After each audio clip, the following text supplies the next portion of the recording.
Hello everyone. Now let's see the instruments, enzymes that are used in making gene copies or gene cloning or your rDNA technology. In previous lecture we have seen how a gene responsible for insulin production could be removed from a human cell. It could be joined with a suitable plasmid and inserted into a host cell to make copies and to produce the insulin external. ये अपन ने पूरा देखे right तो उससे थोड़ा सा जुड़ा हुआ कुछ एक पॉइंट बता रहा हूँ जो एनसीईआरटी में आपको मिलेगा the first concept of rDNA was first given by two scientist two students Peter Lobban and Dale Kaiser okay at California university 1960s के आसपास की बात है ये। इन दोनों ने बोले कि अपन डीएनए को डीएनए जोड़ के ऐसे कुछ पे भी दो अलग अलग ऑर्गेनिज्म के डीएनए जोड़कर two different DNAs can be joined and you can make a recombinant DNA. So this concept was first proposed by them. So they proposed the first possibility of making rDNA. Okay, but actually the first rDNA was prepared by two scientists, and that two scientists are here Stanley Cohen and Herbert Boyer in 1973। ये दोनों ने पहली बार rDNA बना के बताया। कैसे बना है? अब इन्होंने जो आरडीएनए बनाया था इसके ऊपर एमसीक्यू बहुत सारे मिलते हैं क्योंकि दुनिया का पहला आरडीएनए सक्सेसफुल आरडीएनए इन्होंने बनाया था। Successful first rDNA was made by Stanley Cohen and Herbert Boyer. अब इन्होंने क्या करे, मैंने तुमको प्रीवियस लेक्चर में पूरे स्टेप्स बता दिया। बेसिक स्टेप्स क्या रहते हैं? डोनर डीएनए लेने का, एक वेक्टर डीएनए लेने का, दोनों को जोड़ के आरडीएनए बना दो। आरडीएनए को होस्ट में डाल के उसकी कॉपियां बनाओ और फिर होस्ट में से निकाल के उसको दूसरे होस्ट में ट्रांसफर करो और उससे प्रोडक्शन लेना चालू करो। Right, so these were the basic steps in your rDNA technology. तो तुमको दो डीएनए लगेंगे, एक डोनर डीएनए और एक होस्ट डीएनए। तो इन्होंने क्या करे, एक डोनर डीएनए लिए और एक host DNA, vector DNA. Okay, अब डोनर डीएनए क्या था इनका? सो इन्होंने एक सैल्मोनेला टाइफीम्यूरियम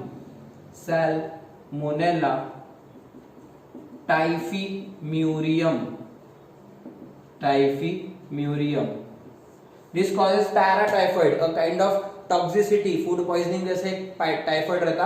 ओके, अपना टाइफाइड कौन सा रहता? Salmonella typhi. It causes typhoid. Okay, उसमें अपने को pink spots on the upper abdomen, perforation, dysentery वगैरह, बुखार आती, फिर टाइफाइड फीवर वगैरह। तुम्हारी मेरी मैरलॉन याद है? मेरी मैरलॉन, टाइफाइड मेरी बोल के। सो वो टाइफाइड अलग है, सैल्मोनेला टाइफी।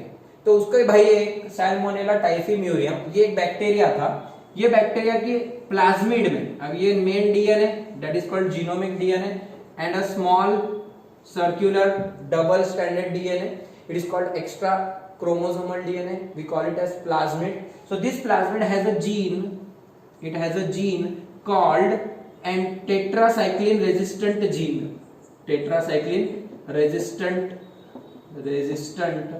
जीन। टेट्रासाइक्लिन क्या है? टेट्रासाइक्लिन इज एन एंटीबॉडी, जैसे कि ampicillin, Chloromycetin, chloramphenicol, erythromycin, streptomycin. वैसे टेट्रासाइक्लिन, कौन सी? टेट्रासाइक्लिन, ये एक एंटीबॉडी। ओके, अब क्या करता है ये gene? What is the function? Tetracycline resistant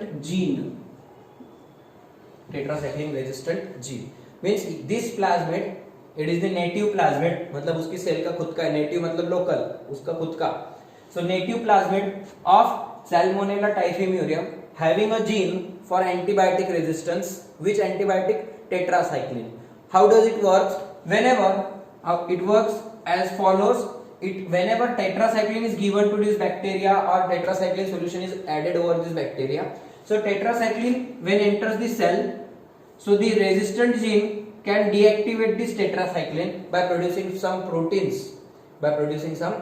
that can nullify, that can destroy the effect of tetracycline, and finally this bacterium gets protected.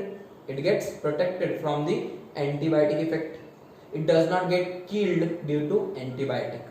मतलब ये जो एंटीबायोटिक रेजिस्टेंस वाला जीन है, समझ रहा कि क्या काम करता? It provides the resistance against tetracycline antibiotic, tetracycline antibiotic. Okay, तो ये बैक्टीरिया को फिर टेट्रासाइक्लिन से कुछ होगा नहीं। उन्होंने क्या किए, कोहेन और बोयर ने, शॉर्टकट में बोलूंगा कोहेन और बोयर, कोहेन एंड बोयर, ऊपर वाले Peter Lobban Dale Kaiser, they propose that rDNA can be produced, but these two tried to make the first successful rDNA. How? By using a bacteria Salmonella typhimurium, whose a plasmid, native plasmid having a gene tetracycline resistant gene. In that we can call it as antibiotic resistant gene. That gene was isolated. मैं इतना ही जो draw कर रहा हूँ, ये जो है इसको ही ड्रॉ करा यहाँ पे, antibiotic resistant gene from Salmonella typhimurium. This becomes your donor DNA. This becomes your donor DNA. This was joined with the plasmid. अब प्लाज्मिड कहां से लेने का? From E. coli. ये दूसरा बैक्टीरिया है.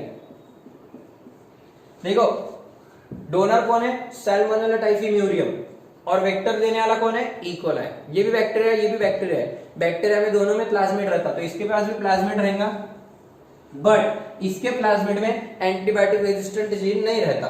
इसको तुमने टेट्रासाइक्लिन दिए तो बैक्टीरिया मर जाता. ओके, सो इसका तुम पहले वेक्टर निकालो, मतलब तुम इसका डबल स्टैंडर्ड प्लाज्मिड निकाले. This plasmid from E coli, it was cut using RE enzyme, that is your restriction enzyme. Similarly, this tetracycline resistant gene was also removed by using same RE enzyme. Okay, gene भी वही enzyme से निकालते, plasmid भी वही enzyme से निकालते. Then the two were joined to make rDNA. join करो उसको, to make rDNA having gene tetracycline resistant gene.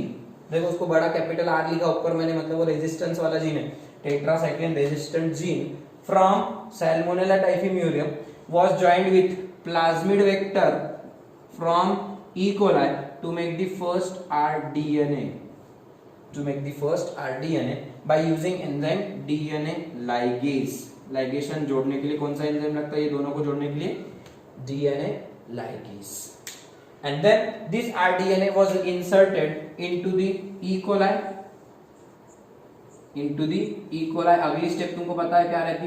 Now when tetracycline was attacked, उसमें इंसर्ट कर दिया होस्ट में, उसकी कॉपियां तैयार हुई, पहले उसकी कॉपियां तैयार कर ली बहुत सारी by multiplication of plasmid. Then when these copies were removed, okay, and these bacteria were attacked, were treated with tetracycline, so they proved to be resistant to tetracycline because now this gene tetracycline resistant gene could give expression, could provide resistance to E. coli against tetracycline. मतलब जो इसमें था, अपन ने ये gene इसमें से निकाल के वो बैक्टीरिया को दे दिए. अब वो बैक्टीरिया भी कैसा होगा? It also became resistant to tetracycline. उसमें भी एंटीबायोटिक रेजिस्टेंस आ गया. मतलब तुमने उसमें इस तरीके से पहला आरडीएनए बनाए और उसमें इंसर्ट करे. अपन ने इंसुलिन का एग्जांपल देखे थे, वो दुनिया का पहला एग्जांपल नहीं है वैसा. पहला एग्जांपल क्या है आरडीएनए का? This is the first example. Salmonella typhimurium से एक एंटीबायोटिक रेजिस्टेंस जीन निकाले. कौन सा एंटीबायोटिक? Tetracycline resistant gene. वो जीन को प्लाज्मिड के साथ जोड़ के वापस ई कोलाई में डाल दिए. Now this E coli also became resistant to tetracycline. Okay, so तुम्हारे को एमसीक्यू पूछेंगे, who prepared first rDNA? Stanley Cohen and Herbert Wayne in 1970. Who proposed the idea of rDNA? Peter Lobban and Dale Kaiser. Okay, first rDNA was produced by using which gene? Tetracycline resistant gene. From which host? From which organism? From which donor? Salmonella typhimurium. Option में typhi भी रहता, टाइफीम्यूरियम लेने का. Okay, it causes paratyphoid. Okay, which was the first vector used? First vector was plasmid. Okay, इसका नाम था PSC 104 plasmid. वो जो भी यूनिवर्सिटी में, स्टैनफोर्ड यूनिवर्सिटी में काम करते थे, उसके ऊपर से उन्होंने प्लाज्मिड का नाम रखे PSC प्लाज्मिड. PSC 104 क्या समथिंग प्लाज्मिड का नाम रखे. ये प्लाज्मिड को उन्होंने नाम रखे. Okay, this was the first plasmid and then joining them to this gene with this plasmid, they produced the first rDNA which was inserted into, who was the first host? E. coli, and E. coli also showed the effect successful. Right, समझ में आया? वही steps है कि previous donor लेने का, vector लेने का, जोड़ के उसको होस्ट में डाल देने का, होस्ट में उसका एक्सप्रेशन मिलता, राइट। चाहे प्रोडक्ट के फॉर्म में मिलो या बैक्टीरिया रेजिस्टेंट रिकॉम्बिनेंट बैक्टीरिया तैयार हो जाएगा। पहले वाला बैक्टीरिया रेजिस्टेंट नहीं था, लेकिन अब वाला बैक्टीरिया रेजिस्टेंट हो जाए। Okay, so this was the first rDNA technology. Now let's see in detail one by one some tools, enzymes and other tools that we have used here. So we have used at least restriction endonuclease and DNA ligase. So DNA ligase तो क्या रहता है? Simply they are enzymes, they simply join any ends of DNA. With the help of that enzymes you can join any ends, any bases, nitrogen bases, adenine, thymine, guanine, cytosine, कुछ भी जोड़ सकते तुम properly. उसमें कोई working की कोई mechanism special नहीं रहता। Yes, there is special mechanism for RE, that is restriction endonucleases. So let's see what are restriction endonucleases and how do they work. क्या है क्या?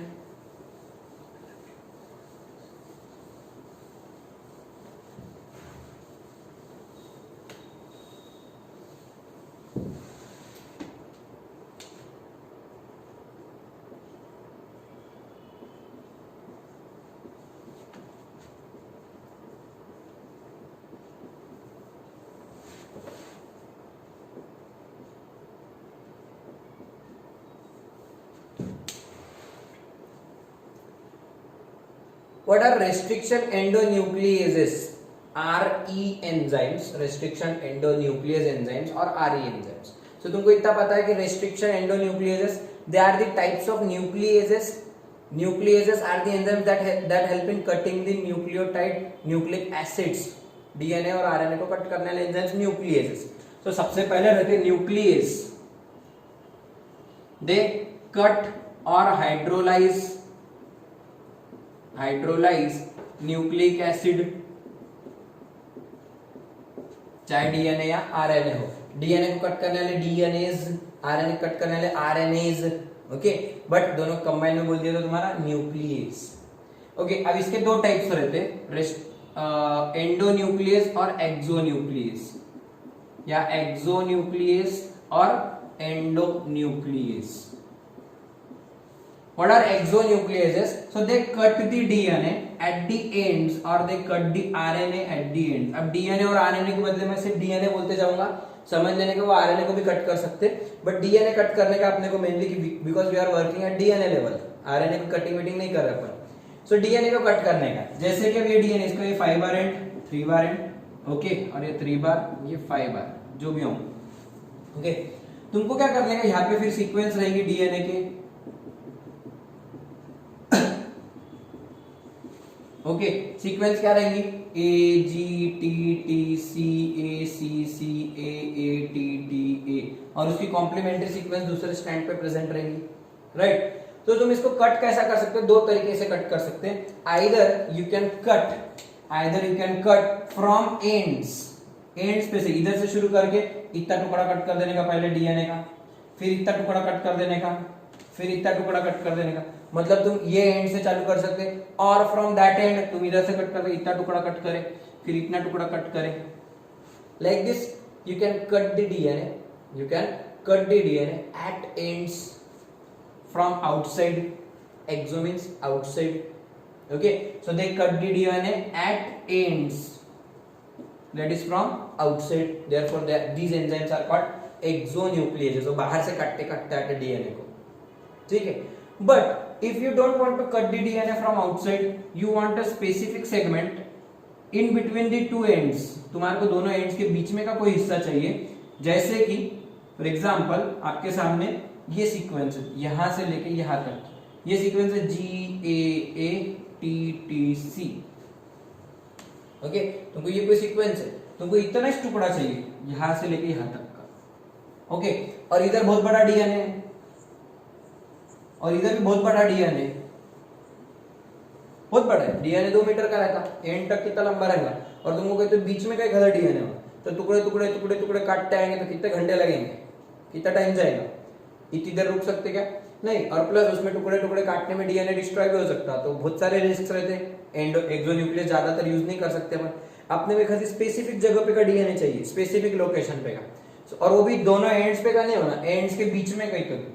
सो वो वाला डीएनए काटने के लिए तुम यूज करेंगे endonuclease. They cut the DNA within the DNA और within the ends of DNA, not at the ends. Ends पे कट करेंगे तो एक्सोन्यूक्लियस, और बीच में कट करेंगे कहीं भी ये वाला टुकड़ा या फिर ये टुकड़ा डायरेक्टली।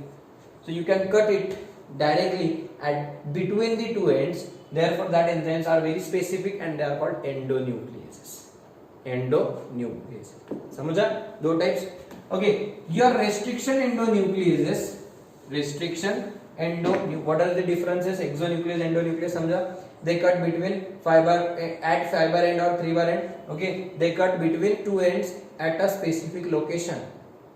Okay, restriction enzymes और RE enzymes are the type of endonucleases. इसके एग्जांपल्स क्या है? Restriction enzymes RE। ओके, वो काय में आते हैं? एंडोन्यूक्लियस क्लास, मेजर क्लास क्या है उनका? एंडोन्यूक्लियस, उसके एग्जांपल्स है। ठीक है, नाउ अभी रेस्ट्रिक्शन एंडोन्यूक्लियस नाम कैसे पड़ा? इसकी एक स्टोरी है, तुमको बोर्ड में बहुत मस्त दिया रहा, करने के चाहिए बोर्ड के लिए। ये जो रेस्ट्रिक्शन एंडोन्यूक्लियस का पूरा डिस्कशन है, प्लस एनसीईआरटी में भी ये डिस्कस करेंगे। लास्ट लाइन एमसीक्यू बनते हैं यहाँ पे रेस्ट्रिक्शन एंडोन्यूक्लियस के, और तुमको आने के चांसेस भी एग्जाम में। सो क्या है story? Why the name was given restriction endonuclease? Who discovered them first? उनकी डिस्कवरी से भी रिलेटेड स्टोरी। अब तुमको ये चैप्टर में एक होमवर्क देता, होमवर्क बोल तो क्या है? एक टेबल बना लेने का सबने, लास्ट पेज पे टेबल में 2 कॉलम कर लेंगे, यहाँ पे साइंटिस्ट और यहाँ पे उनका रोल या फिर डिस्कवरी, रोल या फिर डिस्कवरी। जैसे कि अभी अपन ने 3 साइंटिस्ट लिए, पीटर लोबान और Dale Kaiser. Okay, they proposed first the rDNA technique. उसके बाद तुम्हारा कोहेन और Boyer, they made first rDNA by using Salmonella typhimurium and plasmid from E coli, antibiotic gene from Salmonella typhimurium, वो उधर लिखने का role में। तीसरा नाम डालने का अभी जो बताऊं, मतलब तुमको साइंटिस्ट, ये चैप्टर में साइंटिस्ट मैच द फॉलोइंग में देते, और नीट में बहुत बार आए वाले मैच द फॉलोइंग साइंटिस्ट और उनके रोल। तो इसके लिए ऐसा टेबल बना लो, अभी से 7-8 लोगों के नाम आने वाले, plus molecular basis of inheritance के भी इसमें ऐड कर लो, तुम्हारा काम हो जाता। बहुत सारे क्वेश्चन बनते हैं उसके ऊपर। ठीक है, सो 2 हो गए ऐसे। अब तीसरा, इसकी डिस्कवरी किसने करा? So this restriction endonucleases, they were discovered by Linn and Arber in 1973, around 1973। Okay, वो जो ये दोनों का था हर्बर्ट कोयर, इनका 78 के आसपास का, 1978 बाद में हुआ डिस्कवर। इन दोनों बाद में करे, पहले ये डिस्कवरी हुई, उसको 78 कर लो, 1978। ओके, या चेक आउट द ईयर, उसका ईयर तुम चेक कर लो क्या है, फाइनल ईयर 1978। इन दोनों ने क्या की थी, लिन और आर्बर ने 1978 they discovered first RE enzyme, discovered first restriction endonuclease enzymes। Okay, they were working on bacteria E. coli, okay, and they found that उन्होंने क्या देखे, some bacterial strains are immune against bacteriophages। Some bacteria are immune against bacteriophages। What is bacteria? This is bacteria, ये उसका genomic DNA, ये उसका plasmid DNA, this is E coli bacteria. Okay, इसके ऊपर कौन अटैक कर रहा है? इसके ऊपर अटैक करते तुम्हारे बैक्टीरियोफेजेस। क्या आते बैक्टीरियोफेजेस? क्या रहते bacteriophages? Bacteriophages are the viruses that attack bacteria. Lytic cycle, Hershey Chase experiment तुम्हारे को याद आ रहा है कुछ? ओके, ये चैप्टर में फिर से आएगा लिटिक साइकिल। सो ये जो बैक्टीरियोफेज रहता, it is a virus, it attacks the bacteria। how? it simply sits here and it injects its DNA here into the bacterial cell। Virus कैसा अटैक करते? वायरस होस्ट के ऊपर जाके बैठते, होस्ट की सेल पे पेनिट्रेशन करते, and then they inject their DNA, double stranded DNA into the host cell. That DNA goes to the bacterial DNA, joins with it, becomes the integral part of bacteria and starts producing its copies। फिर उसके अंदर virus के DNA बहुत सारे xerox तैयार हो जाते, plus virus के कैप्सिड्स तैयार हो जाते, हॉलो कैप्सिड, प्रोटीन कोट्स, सब याद आ रहा क्या? और ये प्रोटीन कोट में डीएनए जाके बैठ जाते, it is called virion assembly. Virion assembly, and then they break up the cells and viral progenies are released. Viral progenies are released outside the bacterial cell. Okay, this is called lytic cycle, reproduction, replication of your bacteriophages. यहाँ पे कॉपियां तैयार होती है उनकी इस तरीके से. इससे क्या होगा, बैक्टीरिया मर जाएगा. एक प्रकार से बैक्टीरिया पे इन्फेक्शन हो रहा. ओके, बैक्टीरिया को इन्फेक्शन हो रहा, वो इन्फेक्शन की वजह से बैक्टीरिया मरने वाला है. लेकिन ऐसा इन्फेक्शन सब बैक्टीरिया में नहीं होता. ऐसा इन्फेक्शन सब बैक्टीरिया में नहीं होता. Some bacteria are immune, some bacteria और बैक्टीरियल स्ट्रेन्स आर इम्यून, मतलब प्रोटेक्शन रहता, उनको इम्यूनिटी सिस्टम स्ट्रांग रहता against bacteriophages, against bacteriophages. Why? How? Because they have two types of enzymes. They have two types of enzymes. अब imagine करो, ये bacteria है. Okay, इसके पास इसका डीएनए प्लाज्मिड, प्लाज्मिड जानते अपने, प्लाज्मिड से काम नहीं है. अब ये वायरस है. कौन सा वायरस? बैक्टीरियोफेज. कौन सा वायरस? बैक्टीरियोफेज. ये बैक्टीरियोफेज क्या करेगा, इसका डीएनए यहाँ पे इंजेक्ट कर देगा, अंदर इंजेक्ट कर देगा. बाहर खाली होस्ट, उसका घोस्ट बच जाएगा. खाली capsid, empty capsid is called ghost, वो बाहर रहेगा. अब ये डीएनए यहाँ पे जाके इसको जुड़ जाएगा और आगे कार्यक्रम अभी बोला मैंने क्या होता. लेकिन कुछ बैक्टीरियल स्ट्रेन्स में क्या रहता, they are immune. How? They have two enzymes, enzyme number 1 and enzyme number 2. So एक एंजाइम रहता which hydrolyzes or destroys, which destroys this phage DNA. एक enzyme which destroys or degrades phage DNA and therefore restricts the growth of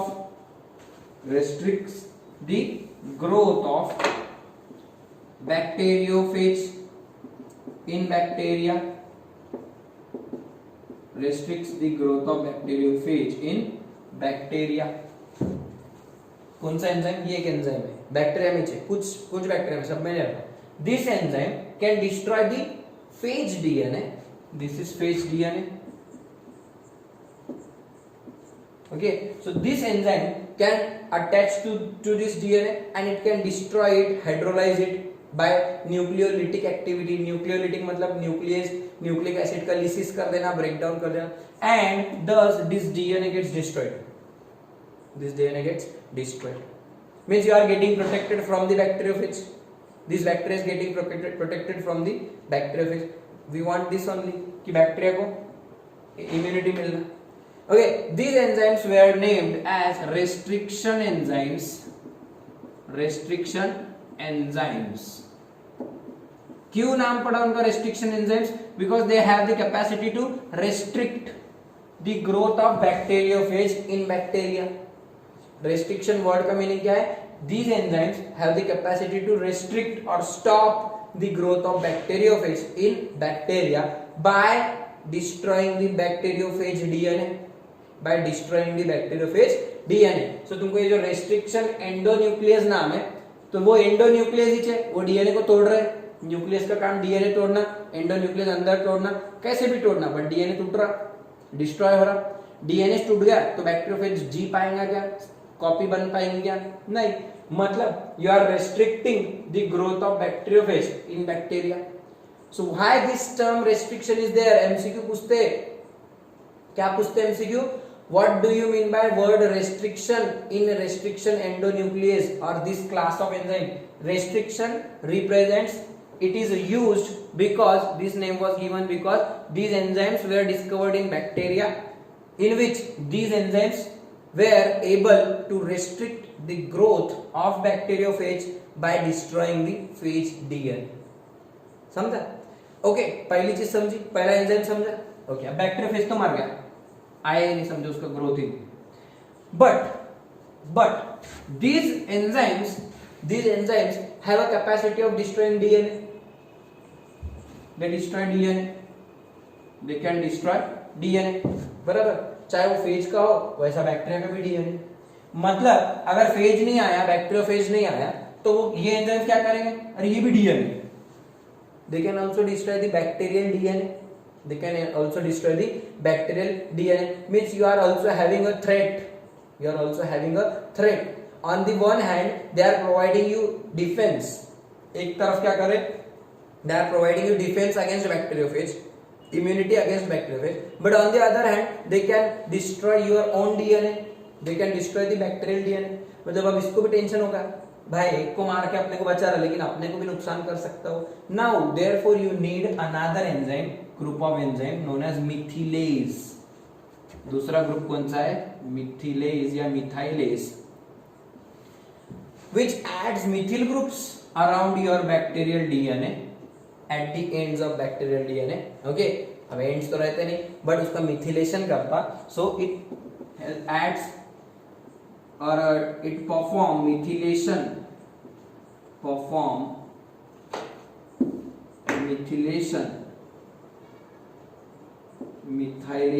methylation of bacterial DNA and protects the bacterial DNA from nucleolytic action of RE enzymes. मतलब ये मिथिलेज क्या करता? मिथिलेज adds methyl groups to bacterial DNA and therefore this RE enzyme cannot destroy your DNA. वो अपना DNA destroy नहीं करता. Methylation होने के बाद DNA जरा स्टेबल हो जाता, it gets protected from the hydrolytic activities और फिर वो DNA को RE एंजाइम डिस्ट्रॉय नहीं कर सकते. समझ रहे? दो एंजाइम्स कौन से बैक्टीरिया में ध्यान में आए? RE enzymes and methylase enzymes. RE enzymes can destroy other DNA. Main काम क्या है? They can destroy or they can degrade DNA. Therefore, they provide protection against phage DNA by destroying it. But at the same time, they become harmful to own DNA, bacterial own DNA. Therefore, to protect this bacterial DNA, we need another enzyme, that is methylase, which adds methyl groups here and provides the protection against nucleolytic activity of RE enzyme. समझा mechanism? Clear? RE enzymes कैसा गंदा काम करते? अपने को बचाते तो बचाते लेकिन घर में नुकसान करते. तो घर में नुकसान करने को बचाने के लिए दूसरा एंजाइम आता है मिथिलेज, जो इसको अपने को इससे बचाता. ठीक है. अब अपने काम के एंजाइम कौन से हैं? अपने को डीएनए आरएनए तोड़ाताड़ी करने की, अपने को जीन क्लोनिंग के लिए डीएनए काटने का है, तो तुमको मिथिलेज लगेगा क्या RE एंजाइम्स लगेंगे? अपने काम के एंजाइम्स कौन से हैं? अपने काम के एंजाइम्स है restriction एंडोन्यूक्लियेजेस. So thus the first restriction endonuclease that was discovered here, so it was by Lin and Arber. उन्होंने एक एंजाइम निकाले, उसका उन्होंने नाम रखे.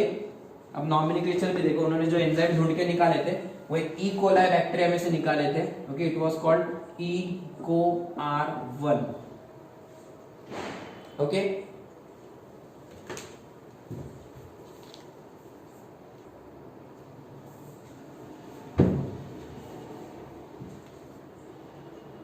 first restriction endonuclease discovered was isolated was Hind2 enzymes restriction endonuclease Hind2. So it was the first restriction endonuclease isolated. ये MCQ भी आपको मिलेगा कि पहला restriction endonuclease कौन सा था. So इसको सक्सेसफुली आइसोलेट करे थे from bacteria Haemophilus influenzae. Strain थी उसकी RD. स्ट्रेन का नाम था RD स्ट्रेन. जैसे कि रफ स्ट्रेन, स्मूथ स्ट्रेन रहती ना अपने बैक्टीरिया की, स्ट्रेप्टोकोकस निमोनिया की रफ स्ट्रेन, उसके अलग अलग सेरोटाइप्स रहते, उसके अलग अलग जेनोटाइप्स, जेनेटिक मटेरियल थोड़ा अलग रहता उनका, तो उनको स्ट्रेन बोलते बैक्टीरिया के. तो ये बैक्टीरिया था Haemophilus influenzae. It causes us अपना इन्फ्लुएंजा, हीमोफीलिया नहीं, influenza. And that influenza leads to fever, viral fever जैसे अपने को प्रॉब्लम्स होते हैं. But it is a bacteria. It is a bacteria. Okay, so इसकी ये स्ट्रेन थी RD. इसको आइसोलेट करे थे 3 साइंटिस्ट थे, Wilcox, Smith, H. Smith, Wilcox and केली. Okay,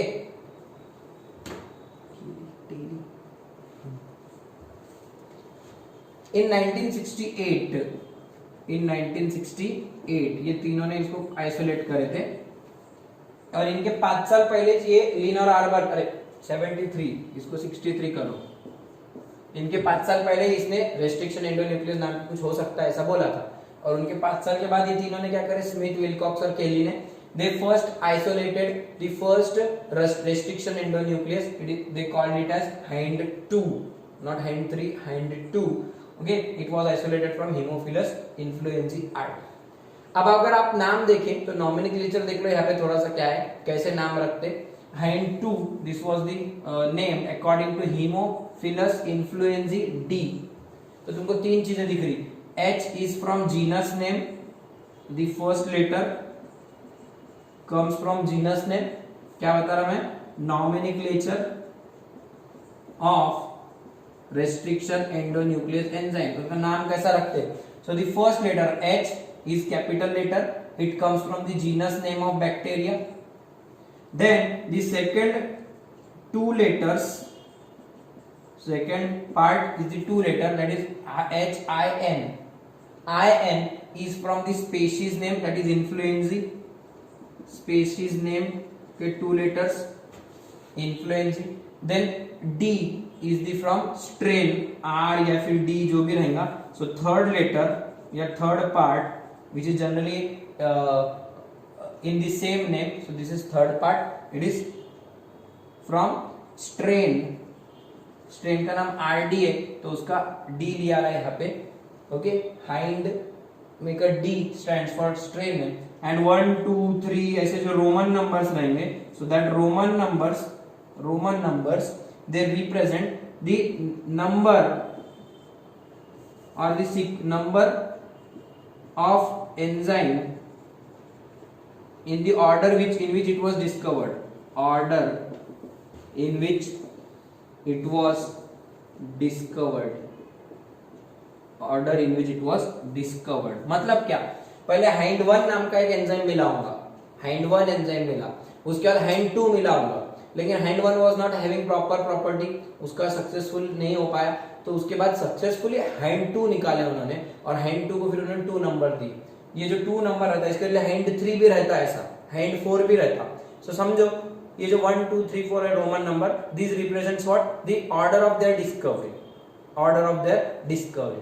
H stands for genus name, H मतलब हीमोफिलस का H, IN मतलब इन्फ्लुएंजा का IN, D मतलब स्ट्रेन में का RD में का D, और फिर 2 मतलब the order in which the enzyme was discovered in the bacteria. समझ में? ऐसे चेक रहता है इको R1, इको R1। अब बोले वाला इसमें ई क्या है, इस्चेरिस्चिया, को मतलब कोला है, जीनस नेम इस्चेरिस्चिया, इस्चेरिस्चिया, और सी मतलब कोला है, स्मॉल सी है, कोला है, आर मतलब उसकी स्ट्रेन है, आर स्ट्रेन, और 1 मतलब उसका एंजाइम नंबर 1 है, it was discovered in the first series 1, पहला एंजाइम डिस्कवर होता है इकोला बैक्टीरिया। सो इस तरीके से ये एंजाइम्स रहते, so they were isolated, there are so many enzymes, more than 900 enzymes, restriction enzymes, they are discovered, thousands of enzymes actually, so 900 enzymes है, 230 कुछ स्ट्रेन्स है बैक्टीरिया की, 230 स्ट्रेन्स अलग अलग बैक्टीरिया की, उनमें से आइसोलेट करे आला है। जैसे कि आपके सामने में कुछ एंजाइम्स, 4 एंजाइम्स आपको स्टेट बोर्ड में दिया है, आलू एंजाइम, हीमोफिलस का हाइंड 2, इको R1, ऐसे कुछ एंजाइम्स है। सो ये एंजाइम्स डिस्कवर हुए और उनका सोर्सेस आपके सामने आ रहे हैं, ठीक है। इनके बारे में जो और एक्स्ट्रा का डिस्कशन है, उनकी कैसे एक्टिविटी रहती है, कौन सी जगह पे कट करते हैं, वो सब अपने को बाद में देखने का, बट अभी के लिए सिर्फ रेस्ट्रिक्शन एंडोन्यूक्लियस क्या रहते, वो कब डिस्कवर हुए थे, लिन आर्बर ने डिस्कवर करे, उसके साथ मिथिलेज डिस्कवर हुए थे, बट फर्स्ट अपने काम के ये रहते because they can destroy DNA. Okay, first was discovered by Smith, Wilcox और Kelly. They are isolated first one, hind 2. उसके बाद और भी डिस्कवर होते गए। Okay, so like this restriction endonucleases are of our utmost important. इनके और types रहते हैं restriction endonuclease, class 1, class 2, class 3. उनकी एक्टिविटी क्या रहती है, how do they recognize a proper site, how do they give cut. Okay, वो सब अपने बाद में, आज तुमको जो theoretical discussion समझ में, okay, एक लास्ट पॉइंट नोट कर लो, restriction endonucleases are present only in bacteria. They are absent in eukaryotic cells. They are not found in eukaryote, मतलब अपने सेल्स में, अपनी बॉडी में restriction endonucleases नहीं रहते, वो सिर्फ बैक्टीरिया में रहते, ठीक है। So restriction endonucleases are not found in eukaryotes. Clear? Nextly, we will see how restriction endonucleases they work, how do they work, how do they give cut, how do they identify a specific sequence, we call it as recognition sequences, how restriction digestion is done, and how palindromes are cut to produce sticky ends and blunt ends. We will see all that in our next lecture.